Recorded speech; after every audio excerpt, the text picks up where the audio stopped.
Essa manhã será especial para nós nesse culto matutino e na escola dominical. Nós temos o privilégio, e eu mais ainda, de poder rever reverendo Jair de Almeida, pastor na Igreja Jardim da Glória, lá na Aclimação, em São Paulo. Ele que tem servido a IPB como mestre, doutor, tanto no seminário JMC, também apoiando trabalhos de extensão do Andrew Jumper, alguma coisa assim, né? Você está sempre viajando. Apoiando o trabalho da PMT, ensinando em vários outros lugares fora do nosso país. Nós tivemos um privilégio, eu tive o privilégio de pegar os últimos 2 anos do seminário JMC do reverendo Jair, e depois um encontro onde, com mais profundidade, apertamos os laços da amizade quando pastoreamos juntos no presbitério litoral catarinense, em Santa Catarina, e foi uma bênção. Ele foi pastor da igreja onde está o nosso querido reverendo Edmar, a primeira IPB de Itajaí. Muito tempo ficou lá, num período semelhante ao nosso lá, e é muito bom tê-lo conosco. A sua esposa Adriana também está conosco, nós ficamos felizes de poder recebê-los. Ele entregará a palavra do Senhor e terá uma aula especial, como a nossa superintendência gentilmente já preparou, relembrando-nos que esse mês de outubro, uma data que, se não são os verdadeiros detentores da herança reformada não lembrarem, amados, o dia 31 de outubro ficará para outras coisas estranhas serem relembradas. E é exatamente por conta da bondade de Deus em trazer o seu povo de volta para a sua palavra, que a data da reforma protestante nesse mês de outubro é muito cara, muito importante para nós, com desdobramentos onde hoje, mais do que nunca, nós precisamos de novo de uma reforma verdadeira, isto é, uma volta intensa à palavra do nosso Deus. Reverendo Jair, por favor, que Deus lhe use, lhe abençoe e que seja mais uma vez edificante sua instrumentalidade conosco.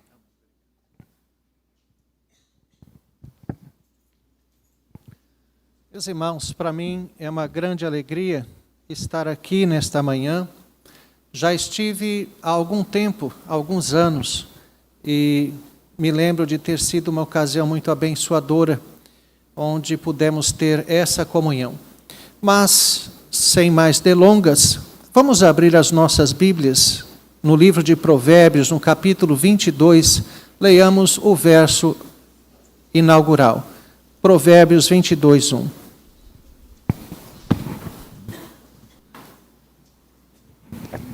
Provérbios capítulo 22, verso 1 diz assim: Mais vale o bom nome do que as muitas riquezas, e o ser estimado é melhor do que a prata e o ouro. Vamos ler todos juntos? Mais vale o bom nome do que as muitas riquezas, e o ser estimado é melhor do que a prata e o ouro. Vamos nos dirigir a Deus em oração. Senhor nosso Deus, graças te damos pelo dia do Senhor. Sem dúvida, ó Deus, é o dia que nós mais ansiamos durante a semana, por estarmos, ó Deus, como família tua, em tua presença, para, ó Deus, a maior de todas as bênçãos que é a tua presença. Que o Senhor assim, ó Deus, nos abençoe, fale ao nosso coração, mostra-nos, ó Deus, o quanto precisamos ter um bom nome. Que o Senhor abençoe, ó Deus, esta igreja, sua liderança, todos os atos, ó Deus, que sejam tudo para a tua glória. Oramos no nome de Jesus. Amém. Meus irmãos, conta-se, não sabemos se isso é fato ou não, mas que certa vez foi levado até Alexandre o Grande, um dos maiores imperadores, um dos maiores conquistadores que o mundo conheceu, um soldado que havia desertado. A pena era a morte. E o soldado, então, sabendo disso, extremamente apavorado diante do imperador, ouviu a seguinte pergunta: Soldado, diga o seu nome. E ele se mantinha calado. E o imperador insistia: soldado, diga-me, qual é o seu nome? E ele se mantinha calado. Meus irmãos, é impressionante como nós não mais damos valor ao nosso nome. Houve época quando filhos tinham honra e prezavam pelo sobrenome, pela família. Era comum se dizer que não se faria tal coisa por respeito aos pais, o nome da família. Hoje, muitos filhos não consideram mais nada, não estão mais preocupados se aquilo que fizerem vai atingir pais, vai desonrar família. A postura do crente deveria ser algo de considerar aquilo que faz como honra a Deus, se aquilo que ele faz vai ou não atingir o nome de Deus, se vai honrá-lo ou se vai desonrá-lo. Nós muitas vezes pensamos na questão de fazer, isso é importante. Nós transformamos a santidade em ética e moral, mas isso é apenas metade. Santidade não é apenas um comportamento aprovado, santidade é também serviço.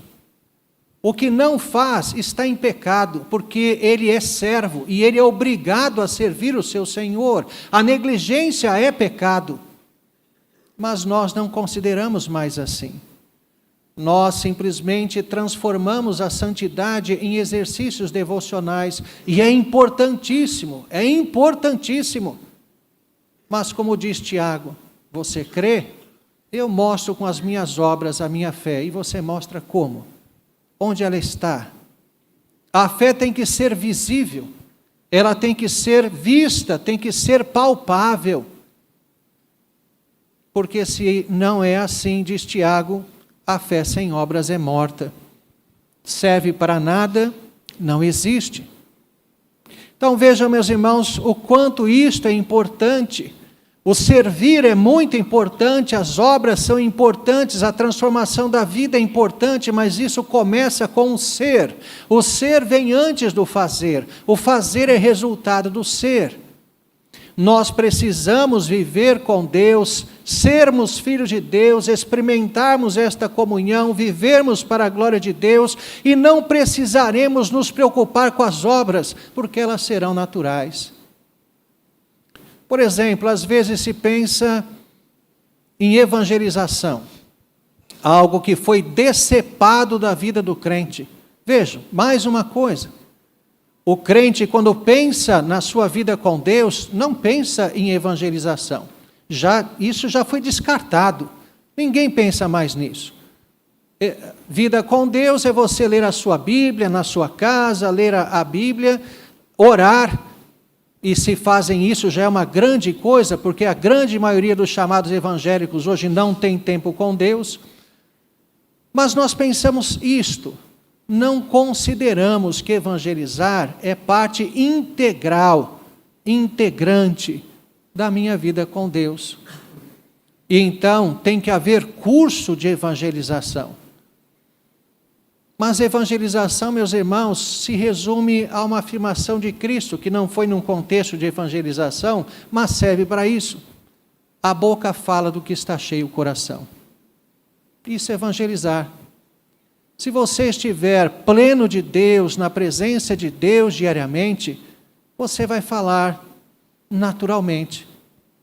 E evangelizar não é você fazer uma espécie de cilada.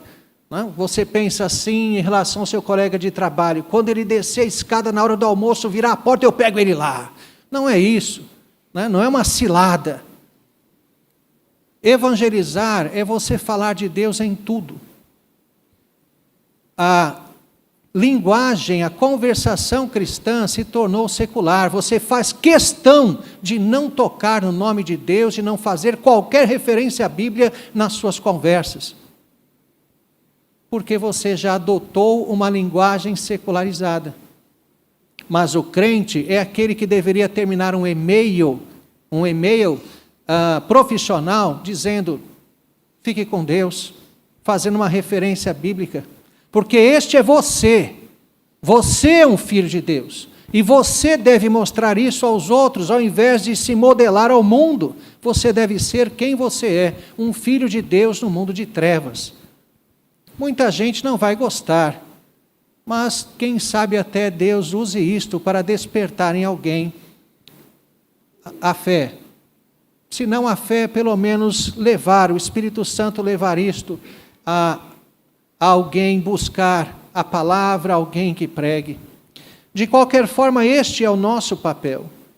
Este é o nosso papel. Então vejam, é importante termos um nome, alguma coisa que mostre que somos de fato filhos de Deus. E isso é muito importante, diz Salomão, mais vale o bom nome. Vejam que nós temos naturalmente uma escala de prioridade. E a nossa prioridade deveria não ser construir uma base financeira e material. Isto os ímpios buscam. O que nós deveríamos buscar acima de tudo é a construção de um caráter segundo Deus. A construção, portanto, de um nome que honre, que glorifique a Deus. E isso, meus irmãos, vale mais do que tudo, vale mais do que as muitas riquezas. É interessante que vemos pais e mães preocupados em dar uma vida, entre aspas, digna aos seus filhos. E eles medem isso tão somente do ponto de vista material. E assim desprezam seus filhos, não tendo mais tempo com eles. As mulheres estão todas no campo profissional, o que não é em si um erro, mas é um erro se isso significar o abandono dos filhos. E os filhos então acabam crescendo com recursos financeiros, mas sem a presença dos pais, do pai e da mãe, para ser para eles modelo, para estar com eles, para direcioná-los, para acompanhá-los no caminho. Então, muito mais importante do que você deixar uma herança financeira para os filhos brigarem depois da sua morte para quem vai ficar com a maior parte, era muito mais importante deixar um exemplo de vida. É interessante que lá o autor aos Hebreus, no capítulo 11, na chamada Galeria dos Heróis da Fé, referindo-se a Abel, diz: ele, mesmo depois de morto, ainda fala. Vocês já pensaram que nós temos responsabilidade com a nossa vida, mesmo depois da nossa morte? Nós podemos ser galardoados por Deus pelo exemplo que nós deixamos, ou sofrermos por isso, se for um mau exemplo. Exemplo sempre será dado, cabe a nós escolher se ele será um bom ou um mau exemplo. Por isso, meus irmãos, não há coisa mais importante para um crente do que um bom nome, vale mais do que qualquer coisa. E nós devemos pensar se temos construído este nome, um bom nome. Mas o que seria um bom nome? É interessante que a palavra bom que aparece aqui no hebraico, uma palavrinha, tov, significa tanto o bom quanto o bem. Quando nós olhamos para a queda, é tão interessante estudar a queda, porque isso nos desvenda o que é o homem, a existência. Nós compreendemos tão bem o que é este mundo que nós vivemos, quando nós estudamos muito bem o que foi a queda. E uma coisa que aconteceu, e é algo para nós, que impõe até uma responsabilidade como crentes, é porque houve uma dissociação, uma quebra entre o bem e o bom. Adão, antes da queda, tudo o que ele chamava de bom, isto é, agradável, aquilo que satisfaz, era o bem, era o santo, o correto e o justo. Ele só tinha prazer, ele só tinha satisfação no que era correto. Mas quando veio a queda, o homem passou a ter prazer e satisfação no mal, no pecado. Então vejam que um grande desafio que nós temos como crentes é exatamente unificar isto, de novo, termos prazer e alegria, o bom, apenas naquilo que é correto, santo e justo, no bem. O crente só pode se alegrar naquilo que é aprovado por Deus, e não como uma imposição, mas como algo natural, porque nós, como nascidos de Deus, amamos tudo que revela Deus, tudo que se harmoniza com Deus, amamos o próprio Deus. Por isso que amamos a palavra, amamos a santidade, porque refletem o caráter de Deus. Então vejam, o bom é o bem é o bom, isto é assim para o crente.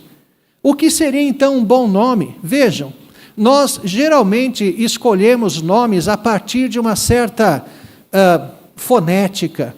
Nós ouvimos, esse nome é tão bonito. Na época de Cristo, no Antigo Testamento também, não era assim. Os nomes eram formados a partir de algo que caracterizava a pessoa fisicamente, ou talvez a ocasião do nascimento. Temos Moisés tirado da água, temos Esaú, que é peludo, ou Edom, que é vermelho, porque Esaú era ruivo. Nós temos Paulo, que é pequeno. Nós temos Jesus, que é Iavé salva. Nós temos tantos nomes nas Escrituras, todos com significado. Então, o que seria um bom nome? Se nós pegarmos essas duas ideias, que o bom é o que é aprovado, e ligarmos a ideia do nome, que é aquilo que significa a pessoa, nós então chegaríamos à conclusão que um bom nome é um nome que revele Cristo. Quando você então pensa em ter um bom nome, o que seria isso? Não é simplesmente ser honrado, não é ser reconhecido, isso pode ser jactância, pode ser orgulho. Eu costumo dizer, já ouvi isso em alguns lugares, você quer ser reconhecido? Vá ao IML, é o melhor lugar para isso. Mas veja, o que nós devemos pensar em relação ao nome é um nome que revele Cristo. Ou seja, o nome é um signo. Quando alguém ouve um nome e sabe que esse nome representa você, a sua pessoa, ele deve lembrar das virtudes de Cristo. Isto é um nome maravilhoso. Cristo tem que estar em nós, ele tem que ser visível, e as pessoas, quando então pensarem, lembrarem do nosso nome e ouvirem, pensem em alguém que é formatado conforme Jesus Cristo. Isto é um bom nome. Isto vale mais do que qualquer coisa. Então vejam, meus irmãos, que isso é ser, é viver como Jesus viveu, é mostrá-lo. Nós vemos Paulo escrevendo aos Efésios que as mulheres devem ser submissas ao próprio marido como ao Senhor. E é exatamente este o princípio. Ele tinha acabado de dizer que nós devemos nos sujeitar uns aos outros, as mulheres ao seu próprio marido. É assim que está literalmente no texto. Então, por que nós nos sujeitamos? Toda autoridade procede de Deus, toda. Não existe autoridade fora de Deus. E Deus, então, confere esta autoridade, a empresta para homens em determinadas situações de hierarquia, desde o Estado, família, igreja, mas toda a autoridade é de Deus e exercida em nome de Deus. E todos aqueles que a exercem de forma errada para si mesmos vão ter que responder a Ele no devido momento. Então, quando Paulo fala que a mulher deve se submeter ao marido como ao Senhor, é porque a mulher deve ver a figura de Cristo, do Senhor, no seu próprio marido, e vai se submeter a Cristo na figura do seu marido. Toda submissão é esta. Nós nos submetemos ao Estado em tudo que o Estado é igual a Cristo. Nós nos submetemos a pai, mãe, a esposa ao marido, em tudo o que isso significar Cristo. Naquilo que não significar, vamos dizer, um sonoro não. Não faço. Então, meus irmãos, vejam, ter um bom nome é isto, um nome que associe você às virtudes de Cristo, à pessoa de Cristo. Nós temos aqui um chamado paralelismo sinônimo na poética hebraica, onde as duas sentenças dizem, na verdade, não um paralelismo sinônimo, mas um paralelismo climático. Porque a segunda sentença, ela vai um pouco além do que afirma a primeira, como se fosse uma espécie de clímax. Então, mais vale o bom nome do que as muitas riquezas. Veja que as muitas riquezas se compara à prata e o ouro da segunda sentença. O ser estimado é melhor do que a prata e o ouro. Mas vejam que o que está paralelo ao bom nome, agora é o ser estimado. Vejam que é um resultado. Quando você tem um bom nome, um nome que manifesta a Cristo, o resultado é você ser estimado. E essa estima, meus irmãos, é uma estima verdadeira. Às vezes vemos crentes usando ditados que não expressam uma ética bíblica. A grande maioria dos ditados brasileiros, populares, expressam uma ética bíblica porque nós fomos colonizados por uma colonização portuguesa católica. O catolicismo tem os princípios cristãos, de ética e de moral. Então, mas quando se diz que quem não é visto não é lembrado, mostra relacionamentos de interesse.